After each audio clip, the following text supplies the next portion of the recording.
Good morning दोस्तों। स्वागत है आप सभी का एक बार फिर से LNIS के हिंदी यूट्यूब चैनल पर।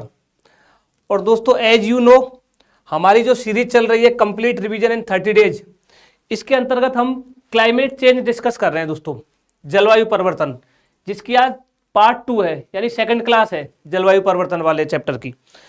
तो दोस्तों देखिए, इसमें आज अगर हम देखें, ये तो हम कंप्लीट कर ही चुके हैं। आज दोस्तों 10 जून है, ठीक है, और आपका एग्जाम है 16 जून को, 6 दिन और है। और हम जो कवर कर चुके हैं ये कर चुके हैं, और आज इसको देखेंगे। अब दोस्तों एक क्लास अभी 11 जून को लेंगे, 12 को लेंगे, और 13 जून को दोस्तों इन्वायरमेंट की हम लास्ट क्लास करेंगे 13 जून को। और 14 जून को दोस्तों आप अपना रिवीजन कीजिएगा, और हो सके तो ये मेरा व्यक्तिगत मानना है कि 15 जून को दोस्तों कंप्लीट आपको ब्रेक लेना है, चिल। खासकर यूपीएससी जैसे एग्जाम में तो दोस्तों एक दिन अगर नहीं भी पढ़ोगे तो कोई फर्क नहीं पड़ने वाला है। तो 15 जून को आप कंप्लीट अपना ब्रेक रखिएगा, और 16 जून को आपका एग्जाम है। तो दोस्तों अब ये 3 क्लासेज और होंगी इसके बाद हमारी इन्वायरमेंट की, अगर हम बात करें तो। अब हम ये तो कवर कर चुके होंगे आज ये वाला, और 22, 23 और 24 ये वाला हम 3 दिन में कवर करेंगे। अब दोस्तों जो बचे हुए टॉपिक्स है ना, ये 3 टॉपिक्स जो आप देख रहे हो, जलवायु परिवर्तन से संबंधित संगठन एवं सम्मेलन, इनको ना हम आज से ही देखना, आज भी हम डिस्कस करेंगे थोड़ा थोड़ा, इसको आज से हम डिस्कस करना स्टार्ट कर देंगे, जिससे आपके ये टॉपिक कवर हो जाए। क्योंकि दोस्तों बीच में दिन कम है। और ओजोन क्षरण और एसिडिफिकेशन जो है, अम्लीकरण, ये भी हम डिस्कस कर लेंगे इन क्लासेज के अंतर्गत ही 3 दिन में। Good morning everyone.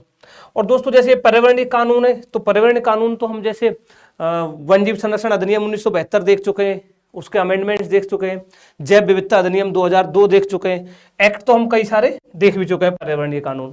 सम्मेलन और संगठन है, इनको हम दोस्तों इन 3 क्लासेज में इनके साथ कवर कर लेंगे। यानी कि अगर हम एनवायरमेंट की बात करते हैं तो एनवायरमेंट की क्लास जो है आपकी 13 जून को खत्म हो जाएगी दोस्तों। वहीं अगर बात करें हम, हमारा जो आईआर वाला जो सेक्शन था, इंटरनेशनल रिलेशंस वाला, अंतरराष्ट्रीय संबंध वाला, तो इसका देखते हैं दोस्तों, अगर टाइम बचा तो एक आध क्लास ले लेंगे, अदरवाइज इसको स्किप करेंगे, ठीक है, ये आप याद रखिएगा। तो हमारी क्लासेस 13 जून तक होंगी इन्वायरमेंट की, और ये जो टॉपिक है ये हम कवर कर चुके होंगे सारे। तो दोस्तों शुरुआत करते हैं। देखो ये PYQs है, हमने आपको उस दिन भी दिखाए थे। तो आज की क्लास को शुरुआत करते हैं इस एक सवाल से। ये देखो क्या सवाल है, एक अभ्यास प्रश्न से शुरुआत करते हैं कि जलवायु परिवर्तन पर अंतर सरकारी panel, inter governmental panel on climate change, IPCC के विषय में निम्नलिखित कथनों पर विचार कीजिए।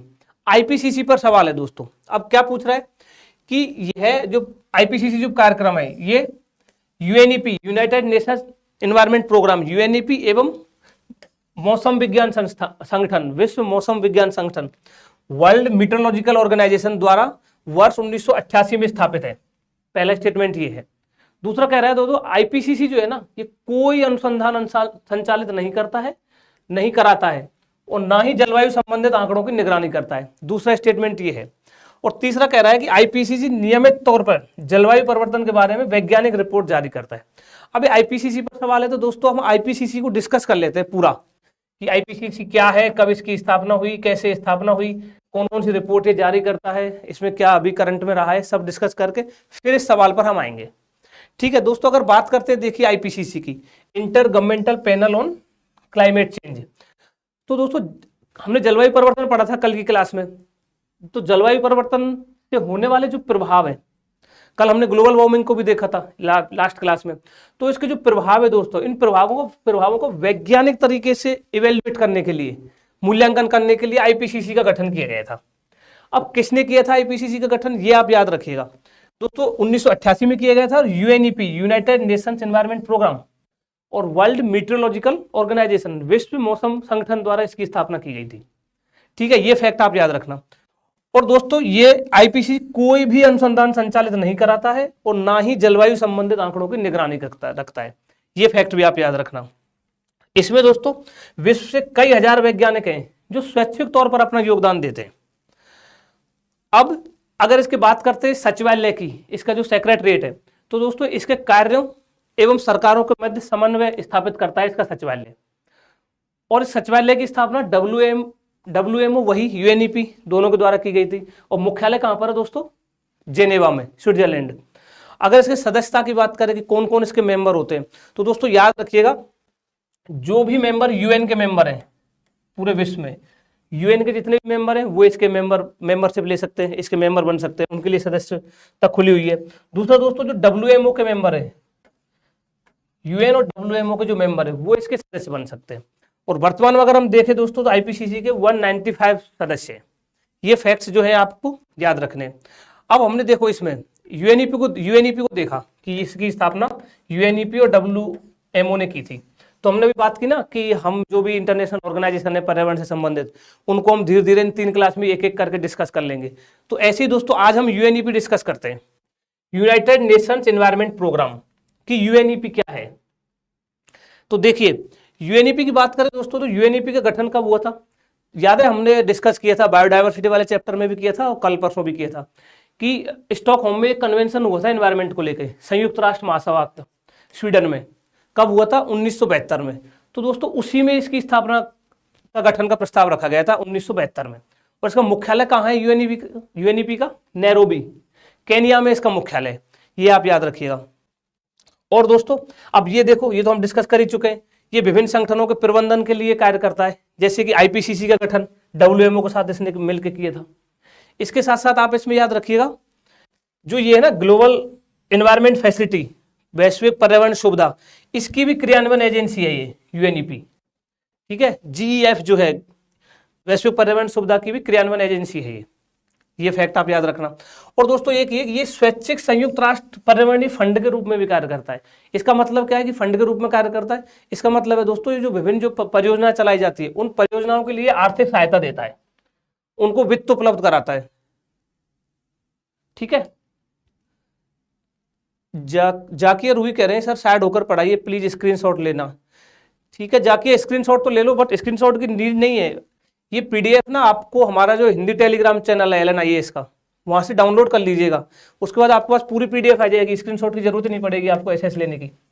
और मैं साइड में हो जाऊंगा तो फिर पढ़ाएंगे कैसे, इसलिए आप बाद में ले लेना, ठीक है, वहां से ले लेना PDF से पूरा। दूसरा इसमें दोस्तों याद रखिएगा, ये ग्लोबल 500 पुरस्कार ये वितरित करता है। इनकी स्थापना कब की गई थी ग्लोबल 500 पुरस्कार की? 1987 में। और UNEP ही ये पुरस्कार देता है। और अभी हमने उस दिन 5 जून को आपको बताया था कि आज विश्व पर्यावरण दिवस है। तो दोस्तों विश्व पर्यावरण जो दिवस है ना, ये भी किसकी पहल है? UNEP की पहल है, ये आप याद रखिएगा। और इसको जो स्टॉकहोम में कन्वेंशन हुआ था ना 1972 में, वहां हमने विश्व पर्यावरण दिवस मनाने की घोषणा की थी। अब इसमें यह भी याद रखना, हालांकि घोषणा 1972 में कर दी थी, लेकिन विश्व पर्यावरण दिवस जो है 1974 से मनाया जाता है, ठीक है। जाकिर रूही ये टेलीग्राम से डाउनलोड कर लेना PDF बेटा, है ना। अब UNEP देखा दोस्तों, अब हम बात करते हैं इसका जो मेन काम क्या है दोस्तों। जो IPCC है ये क्या करता है, जिसके लिए जाना जाता है दोस्तों IPCC, ये दोस्तों असेसमेंट रिपोर्ट जारी करता है, मूल्यांकन रिपोर्ट जारी करता है, ठीक है। और अब तक अगर हम बात करें तो ये 6 असेसमेंट रिपोर्ट जारी कर चुका है। और 6वीं जो असेसमेंट रिपोर्ट है, 6वीं जो मूल्यांकन रिपोर्ट है, वो बहुत इंपॉर्टेंट हो जाती है हमारे लिए, क्योंकि वो लेटेस्ट है। इसके बाद जो 7वीं रिपोर्ट है वो भी रिलीज नहीं हुई है, तो 6वीं रिपोर्ट तक हमारे लिए बहुत इंपॉर्टेंट है। तो अगर हम रिपोर्ट्स को देखें दोस्तों, तो अगर हम पहली रिपोर्ट की बात करते हैं जो फर्स्ट IPCC असेसमेंट रिपोर्ट थी, तो ये याद रखिएगा इसको 1990 में जारी किया गया था। अब 1990 में जारी किया गया था, इसमें याद रखना ये जो रिपोर्ट है ना दोस्तों, इसने UNFCCC के सृजन में बहुत महत्वपूर्ण भूमिका निभाई थी। UNFCCC हम देखेंगे, United Nations framework convention on climate change, इसके सृजन में यानी कि इसके गठन में इसने बहुत महत्वपूर्ण भूमिका निभाई थी इस रिपोर्ट ने, ये आप फैक्ट याद रखिएगा। अगर बात करते हैं दोस्तों दूसरी रिपोर्ट की, तो 1997 में, ये रिपोर्ट तो आई थी 1995 में, और 1997 में 1997 में क्योटो प्रोटोकॉल हुआ था। तो क्योटो प्रोटोकॉल जो हुआ था ना, क्योटो प्रोटोकॉल जो समझौता है, उसकी स्थापना में सेकंड रिपोर्ट ने बहुत भूमिका निभाई थी। तो आप ये दोनों फैक्ट याद रखिएगा, फर्स्ट रिपोर्ट किससे संबंधित है? UNFCCC से, और सेकंड क्योटो प्रोटोकॉल से। UPSC पूछ सकता है इसका रिलेशन किससे है। सर एक प्रॉब्लम है, नोटिफिकेशन नहीं मिलता, सर्च करके या क्लास मिला है। तो नोटिफिकेशन आप ऑन कर लीजिए बेटा, यूट्यूब पे जाके नोटिफिकेशन ऑन कर दोगे, नोटिफिकेशन आ जाएगा। और टेलीग्राम चैनल को आप ज्वाइन कर लीजिएगा, वहां से आपको मिल जाएगा। ये याद रखिएगा, इसमें Kyoto second report Kyoto protocol से और फर्स्ट रिपोर्ट UNFCCC से रिलेटेड है। और बात करते हैं दोस्तों तीसरी रिपोर्ट की, तो ये 2001 में आई थी, ये आप याद रखिएगा। अब बात करते हैं जो फोर्थ रिपोर्ट है, ये 2007 में आई थी। अब इसमें आप ये याद रखना, जो फोर्थ रिपोर्ट है इसकी, इसमें दोस्तों जो IPCC है ना, इसको 2007 में नोबेल शांति पुरस्कार मिला था। ये फैक्ट थोड़ा सा इंपॉर्टेंट हो जाता है, नोबेल शांति पुरस्कार इसको मिला था। अब अगर बात करते हैं पांचवी रिपोर्ट की, तो ये सितंबर 2013 से नवंबर 2014 को ये 4 भागों में प्रकाशित की गई थी, पांचवी रिपोर्ट जो है। लेकिन हमारी जो इंपॉर्टेंट रिपोर्ट है, इन पे भी पूछ सकता है UPSC ऑल दो, बट हमारे लिए जो इंपॉर्टेंट है दोस्तों, छठवीं रिपोर्ट है, सिक्स्थ असेसमेंट रिपोर्ट जो है। अब सिक्स्थ जो असेसमेंट रिपोर्ट है IPCC की, इसमें ना कुछ प्रमुख बिंदु हैं जिनको हम यहाँ पर डिस्कस करने वाले हैं। इसमें क्या क्या बताया गया है दोस्तों? इसमें पहली बात कही गई है कि अभूतपूर्व ग्लोबल वार्मिंग की बात की गई है। इसमें बताया गया है कि जो मानव गतिविधियों के कारण जो वैश्विक तापन है, जो ग्लोबल वार्मिंग है, जो हमने बात की थी कल, global warming, green house effect और वो सब, जिसकी वजह से होता है, तो उसमें 1.1 डिग्री सेंटीग्रेड टेम्परेचर की वृद्धि की बात की गई है दोस्तों। और ये जो टेम्परेचर वृद्धि हुई है, इसके माध्यम से क्या हो रहा है? समुद्र का जल स्तर बढ़ रहा है, सी वाटर लेवल राइज हो रहा है, चरम मौसमी घटनाएं घटित हो रही हैं दोस्तों, तेजी से जो समुद्री बर्फ है उसको पिघलने की घटनाएं सामने आ रही हैं। ये IPCC ने अपनी बात रखी है। दूसरा इन्होंने बोला है दोस्तों कि जो ग्लोबल जो टेम्परेचर है, जो वैश्विक तापमान है, उसमें 1.5 डिग्री सेंटीग्रेड पार कर सकता है। वो कैसे कर सकता है, कब कर सकता है? इन्होंने बोला है दोस्तों, अध्ययन के दौरान पाया है कि इस बात की प्रबल संभावना है कि वर्ष 2021 से 2040 के बीच जो वैश्विक तापमान वृद्धि है ना, वो 1.5 डिग्री सेंटीग्रेड तक पहुंच जाएगी और उससे अधिक भी हो सकती है। ये IPCC ने अपनी रिपोर्ट में बोला है, जो कि दोस्तों बहुत ही खतरे की बात है। वही इन्होंने कहा, अगर इसी तरीके का उच्च उत्सर्जन स्तर चलता रहा ना, इसी तरीके से एमिशन होता रहा, उत्सर्जन होता रहा, तो ये 2040 तक जो है 1.5 डिग्री सेंटीग्रेड वृद्धि है, ये 2037 तक भी हो सकती है, ऐसा IPCC ने अपनी रिपोर्ट में बताया है। सर संडे भी क्लास होती है? नहीं बेटा, संडे नहीं होती है। और दूसरे दोस्तों कुछ अनुशंसाएं दी है छठवीं आकलन रिपोर्ट ने, IPCC ने कुछ रिकमेंडेशन दिए। क्या रिकमेंडेशन दिए दोस्तों? इसने कहा है कि दुनिया को ना जल्दी से जल्दी जो जीवाश्म ईंधन है, पेट्रोल डीजल, जो ये जीवाश्म ईंधन है दोस्तों, इनके प्रयोग को सीमित करना होगा। साथ ही इनका जो उपयोग है ना, वो कुशलता पूर्वक करना होगा, ऐसा ये दोनों कहा है। दूसरा दोस्तों IPCC ने कहा है कि जो जीवाश्म ईंधन है, इसकी जगह पर नवीकरणीय जो ऊर्जा है दोस्तों, सौर ऊर्जा, पवन ऊर्जा, इस सब की जो है इसको बढ़ावा देना होगा। साथ ही कुछ टेक्नोलॉजीज को यूज करना होगा, जैसे कि carbon capture and storage, CCS जो है, कार्बन कैप्चर एंड स्टोरेज जैसी प्रौद्योगिकियों को बढ़ावा देना होगा। साथ ही जो शुद्ध शून्य जो उत्सर्जन है, नेट जीरो एमिशन जो है, उसको बढ़ावा देना होगा। जलवायु परिवर्तन संबंधी भविष्य को सुरक्षित करने के लिए जो तत्कालीन प्रणालीगत जो परिवर्तन है, कुछ चेंजेस करने होंगे, ऐसा IPCC ने कहा है। और एक रिकमेंडेशन दी है कि जो ग्रीन हाउस गैसेज है, उनका जो उत्सर्जन है, उसको भी, उसमें भी कटौती करनी है। ऐसी इसने रिकमेंडेशन दी है जिससे कि जलवायु संरक्षण हो सके, जलवायु परिवर्तन को समन हो सके, उसको रोका जा सके। देखिए इंडिया के बारे में क्या बोला है दोस्तों सिक्स्थ असेसमेंट रिपोर्ट ने, 40% of Indians will face water scarcity by 2050। 2050 तक वाटर क्राइसिस, भारत 40% जो पॉपुलेशन है भारत की, 40% जो इंडियन है, वो वाटर क्राइसिस का सामना करेंगे, ऐसा कहा है। दूसरा इन्होंने कहा है दोस्तों, by the middle of the century around 35 million people in India could face annual coastal flooding. यानी कि ये कह रहा है कि 2050 तक 35 मिलियन जो पॉपुलेशन है हमारी, वो दोस्तों जो तटीय फ्लड है, तटीय जो बाढ़ है, उसका सामना करेगी, ऐसा बोला है। और अगर हम इसके डायरेक्ट डैमेज की बात करें तो इससे $24 बिलियन डैमेज की बात की गई है IPCC रिपोर्ट में।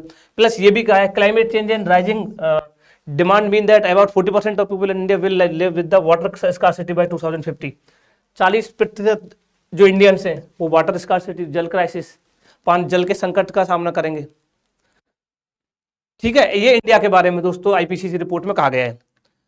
अब दोस्तों इसने ना कुछ शमन हेतु कुछ लक्ष्य दिए हैं, उन लक्ष्यों की बात कर लेते हैं। क्या कहा है इसने कहा है दोस्तों, अगर वैश्विक तापमान जो वृद्धि है, अगर उसको 1.5 डिग्री सेंटीग्रेड तक सीमित रखना है तो हमको ये करना होगा। ठीक है। और अगर इसको 2 डिग्री तक सीमित रखना है तो ये करना होगा। अब इसमें क्या क्या बोला है इनको ठीक से समझिएगा तीनों को। इसमें बोला है कि जो वैश्विक ग्रीन हाउस गैस उत्सर्जन है, हमने ग्रीन हाउस पढ़ा था, ग्रीन हाउस गैसेज पढ़ी थी कौन कौन सी होती है, तो उनके उत्सर्जन को जो चरम है दोस्तों उसको 2025 तक सीमित करना होगा और 2030 तक इसमें 43% की कमी करनी होगी, ऐसा इन्होंने बोला है। दूसरा इन्होंने कहा है कि 2050 के दशक की शुरुआत में जो वैश्विक निवल शून्य CO2 उत्सर्जन है, यानी कि net zero emission, carbon dioxide का नेट जीरो इमिशन का लक्ष्य रखना होगा और 2030 तक जो मीथेन है उसमें 34% की कमी करनी होगी। अब ये नेट जीरो इमिशन क्या होता है दोस्तों? नेट जीरो इमिशन का मतलब ये नहीं है कि उत्सर्जन बिल्कुल बंद कर देना है, कि कोई देश जो है नेट जीरो इमिशन है उसके तो उसने मतलब CO2 वगैरह इनका उत्सर्जन ही बंद कर दिया है, इसका अर्थ ये नहीं होता है दोस्तों। इसका मतलब होता है कि जितना CO2 हम उत्सर्जित कर रहे हैं ना, जितना कार्बन डाइऑक्साइड या अन्य जो कार्बन के पदार्थ है जिनको हम जितना उत्सर्जन कर रहे हैं, जितना यूज ले रहे हैं, उतना ही दोस्तों हम अगर अवशोषण कर ले। अब अवशोषण कैसे करवाएंगे कार्बन डाइऑक्साइड करने का? तो दोस्तों कार्बन सिंक के माध्यम से, कुछ नेचुरल कार्बन सिंक के पेड़ हो गए, समुद्र हो गया, मृदा हो गया, ये इसके माध्यम से। और अब जितना उत्सर्जन कर रहे हैं उतना ही हम अवशोषित कर रहे हैं CO2, तो ये हो गया नेट जीरो CO2 इमिशन। इसको नेट जीरो CO2 इमिशन बोलते हैं। तो इसकी बात की गई 2050 तक इसका लक्ष्य प्राप्त करना होगा। और अगर 2 डिग्री सेंटीग्रेड तक की बात करें तो क्या कहता है कि वैश्विक ग्रीन हाउस गैस उत्सर्जन के जो चरम है उसको 2025 तक सीमित करना होगा और 2030 तक 27% की कमी करनी होगी, ये पॉइंट इसमें बोला गया है। दूसरा दोस्तों 2070 के दशक की शुरुआत तक जो वैश्विक निवल, वही नेट जीरो CO2 इमिशन, इसका लक्ष्य 2070 तक हासिल करना होगा। नेट जीरो इमिशन क्या होता है हमने समझ लिया, जितना उत्सर्जन कर रहे हैं उतना ही अवशोषण कर लेना है, तो नेट जीरो हो जाएगा। अब इन दोनों लक्ष्यों की प्राप्ति कैसे होगी, इसके लिए क्या बोला है इस रिपोर्ट में?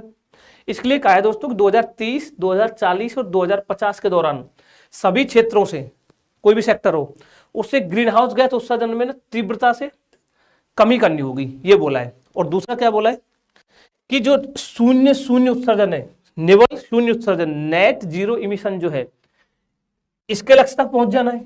ठीक है, इसके लक्ष्य तक पहुंच जाने के बाद इसको नकारात्मक CO2 उत्सर्जन के लक्ष्य क्यों ले जाना है, यानी कि नेट जीरो से, 1 सेकेंड, यानी कि नेट जीरो इमिशन, इसको कार्बन न्यूट्रल भी कहते हैं दोस्तों, कार्बन न्यूट्रलिटी, कार्बन तटस्थता,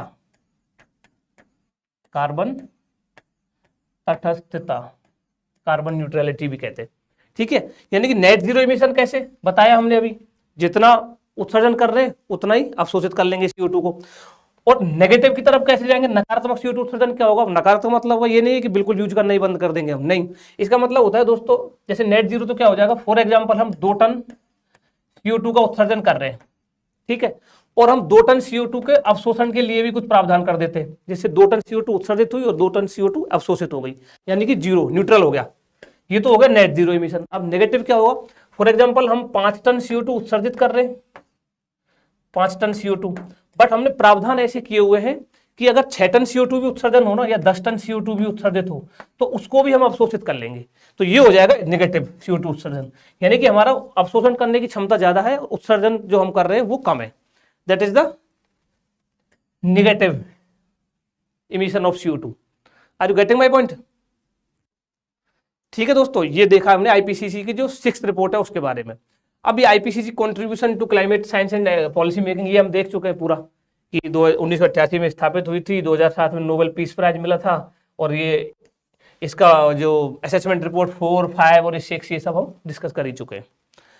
दूसरा, अगर हाँ, ये भी हम डिस्कस कर चुके हैं पूरा, कब स्थापित हुआ था, कहाँ इसका मुख्यालय है, भारत सदस्य है, 195 वर्तमान में सदस्य है। हाँ, ये याद रखना, IPCC स्वयं वैज्ञानिक अनुसंधान नहीं करता है, और नोबेल पीस प्राइज कब मिला था। ठीक है, तो ये दोस्तों हमने IPCC को देखा। अब जो सवाल था ना IPCC पे, अभी जो हम अभ्यास प्रश्न था, अब उसको देख लेते हैं एक बार, देखिए, अब आप उसका जवाब खुद ही दे दोगे। ये रिपोर्ट्स हम देख चुके हैं,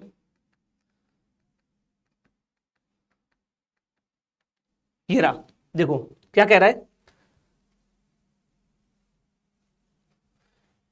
यह संयुक्त राष्ट्र या UNEP और WMO द्वारा 1988 में स्थापित है। अभी देखा, बिल्कुल स्थापित है।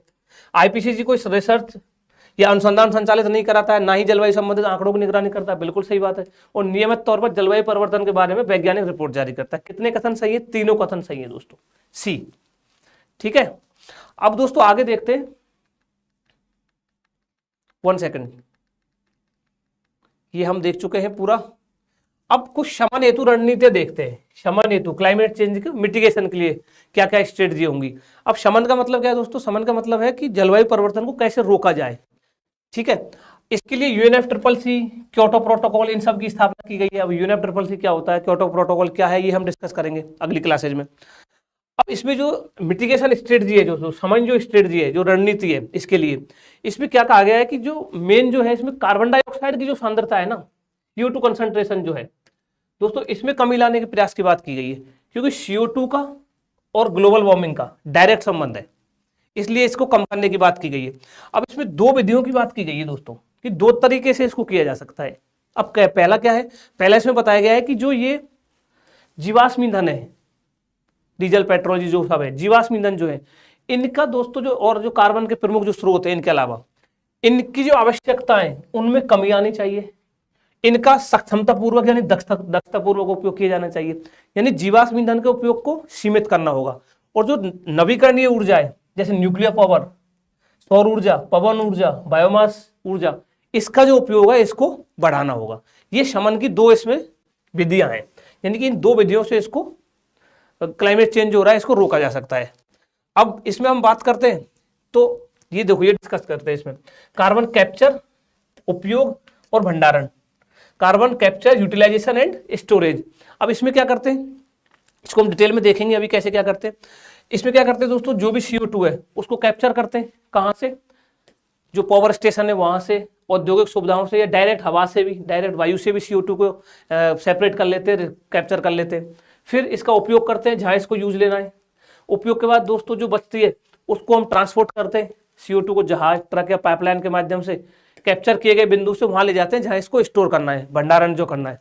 अब भंडारण कहां करते हैं दोस्तों? भूमिगत भी हो सकता है, समुद्र में भी इसका भंडारण किया जा सकता है, जहां स्थायी रूप से इसको स्टोर कर दिया जाता है। इस पर हम डिस्कस करेंगे।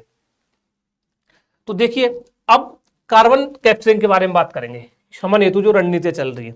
अब इसमें दोस्तों जो मेन जो नया तरीका है ना, जो कार्बन के मैनेजमेंट का, वो है कार्बन सिक्वेस्ट्रेशन, कार्बन अधिग्रहण। अब कार्बन सिक्वेस्ट्रेशन क्या है?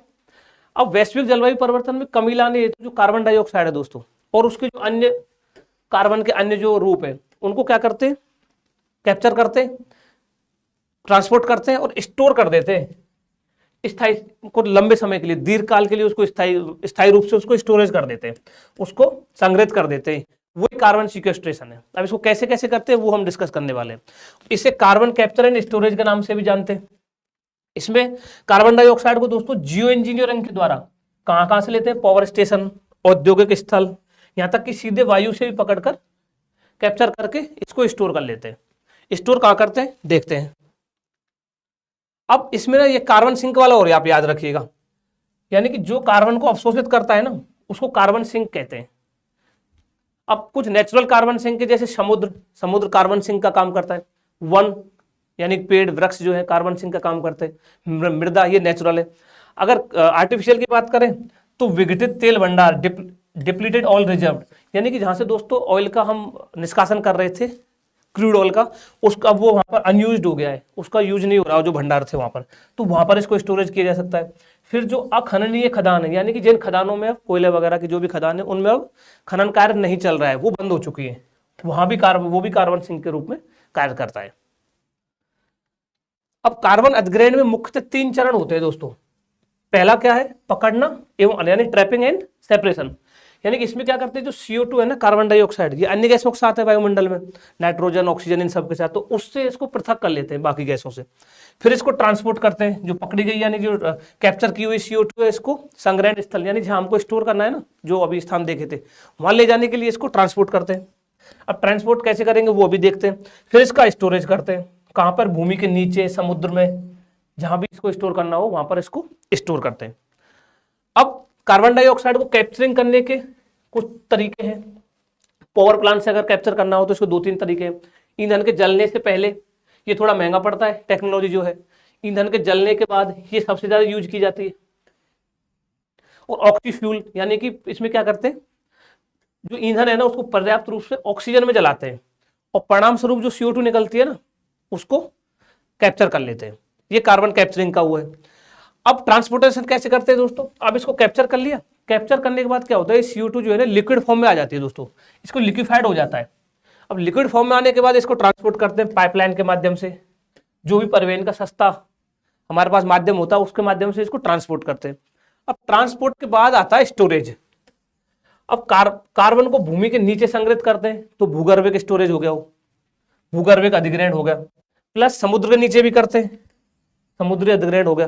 फिर दोस्तों कुछ खनिजों के साथ प्रतिक्रिया करा के भी इसको हम स्टोरेज करते हैं। अब वो कैसे कैसे करते हैं ये देख लीजिए। अब पहले सवाल है, देखो यूपीएससी 2018 में कार्बन निषेचन पर सवाल पूछा था, कार्बन फर्टिलाइजेशन क्या है, हम डिस्कस भी कर चुके थे पहले दिन। इसका आंसर ये है कि वायुमंडल में कार्बन डाइऑक्साइड की वृद्धि होती है और उससे क्या होता है, पादपों में वृद्धि होती है, यही कार्बन फर्टिलाइजेशन है, ये कार्बन फर्टिलाइजेशन। ठीक है। अब सिक्वेस्ट्रेशन जो है ना दोस्तों, ये 2-3 तरीके का है। प्राकृतिक समुद्री अधिग्रहण समुद्र में करेंगे। अब समुद्र में भी 2 तरीके से करते हैं, एक तो डायरेक्ट इंजेक्शन के माध्यम से। डायरेक्ट इंजेक्शन में क्या करते हैं, जो तरलीकृत जो लिक्विड फॉर्म में जो कार्बन डाइऑक्साइड है ना उसको दोस्तों हजारों मीटर नीचे समुद्र में पंप के माध्यम से डाल देते हैं। ठीक है। और वहां इसको फिर इसका स्टोर रखा जाता है, और वहां किस रूप में स्टोर रहती है, हेमहाइड्रेट्स आयस हाइड्रेट्स के रूप में ये स्टोर रहती है। और दूसरा इसका जो तरीका है वो CO2 फर्टिलाइजेशन वाला। अब CO2 फर्टिलाइजेशन में क्या करते हैं, समुद्र में फाइटोप्लैंक्टन्स होते हैं, तो फाइटोप्लैंक्टन्स के द्वारा इसको स्थिर किया जाता है कार्बन डाइऑक्साइड को। अगला इसमें अब देखो इसको कैसे करते हैं, ये देखो डायग्राम के माध्यम से इसको देखो, ये CO2 का निष्कासन हो रहा है यहाँ पावर प्लांट्स वगैरह से। यहाँ पर हमने CO2 को कैप्चर कर लिया, कैप्चर करने के बाद इसको ट्रांसपोर्ट कर रहे हैं। अब ट्रांसपोर्ट करने के बाद या तो समुद्र के नीचे, यहाँ देख रहे हो ये मॉलिक्यूल CO2 के लिक्विड फॉर्म में, यहाँ इसको स्टोर कर लिया स्थायी समय के लिए, दीर्घकाल के लिए, या फिर ये ड्रिलिंग हो रखी है डायरेक्ट यहाँ से ड्रिल करके और यहाँ समुद्र इसके जमीन के नीचे भूमि के नीचे इसको ये मॉलिक्यूल्स देख रहे हो CO2 के, यहाँ इसको स्टोरेज कर लिया, ये समुद्री अधिग्रहण है। ठीक है। अगला भूगर्भिक अधिग्रहण क्या है, जियोलॉजिकल सिक्वेस्ट्रेशन।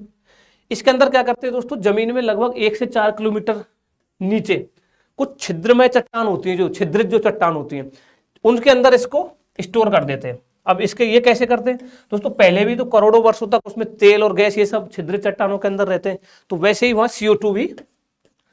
CO2 का भी स्टोरेज किया जा सकता है। इसको देखिए, अब ये कहाँ का होता है दोस्तों, विघटित तेल एवं गैस भंडार। विघटित में जो अनयूज्ड, जो जहां से हम तेल खनन का उत्सर्जन करते थे, खनन करते थे, वो जो बंद हो गया है वहां इसको स्टोरेज किया जा सकता है। जो अखनन जहाँ खनन का कार्य नहीं चल रहा है, कोयला वगैरह, वहां पर किया जा सकता है। कुछ लवड़ीय जो चट्टान होती है वहां पर इसको किया जा सकता है। ये देखिए ये ऐसे करते हैं। ये पावर स्टेशन देख रहे हो, यहाँ से CO2 इमिशन हो रहा है, CO2 का उत्सर्जन हो रहा है, उसको डायरेक्ट देखिए करके भूमि के अंदर यहाँ इसको स्टोर कर दिया गया है। अब स्थलीय अधिग्रहण कैसे करते हैं दोस्तों, स्थलीय अधिग्रहण में क्या करते हैं, जो CO2 है ना उसको पौधों के अंदर जाएगी, वो कैसे जाती है, CO2 पौधों को कैसे करते हैं, फोटोसिंथेसिस करते हैं पौधे, प्रकाश संश्लेषण, और उसमें CO2 ग्रहण करते हैं और ऑक्सीजन रिलीज करते हैं। तो इस प्रक्रिया में क्या होता है, जो CO2 है ना वो पौधों की जड़, तना और मिट्टी, मृदा में संग्रहित हो जाती है। तो इस तरीके से ये स्थलीय अधिग्रहण हो जाता है। ठीक है। ये अधिग्रहण के कुछ तरीके हमने देखे। देखो ये ऐसे स्थलीय अधिग्रहण ये है, पादप CO2 एब्जॉर्ब करेगा, CO2 अवशोषित करेगा, उसका जड़, तना यहाँ CO2 होगी और ये यहाँ पर स्टोर हो जाएगा। अब ये एक सवाल बताइए कि कार्बन अधिग्रहण के लिए निम्नलिखित में से किन विधियों का प्रयोग किया जा सकता है, आप ही बताइए कमेंट करके। पहला है खनिजों का कार्बनीकरण, दूसरा है पुनर्वनीकरण, तीसरा है विलेयता बाधित करना, उसकी जो सॉल्युबिलिटी है उसको रेस्ट्रिक्ट कर देना। तो दोस्तों उसका ध्यान रखना है, तीनों फैक्टर, तीनों सही है, इसमें 3 आंसर है, डी इसका आंसर है। तो ठीक है दोस्तों, आज की क्लास को यहीं विराम देते हैं और कल हम मिलेंगे नए टॉपिक के साथ। हमने आपको बता दिया 11, 12 और 13 3 दिन और क्लासेज होंगी, उसमें एनवायरनमेंट हमारा फिनिश हो जाएगा और बचा टाइम तो हम एक आध क्लास IR की लेंगे, अदरवाइज उसको स्किप करेंगे। ठीक है दोस्तों, रिवीजन करते रहिए, stay healthy, stay happy, thank you.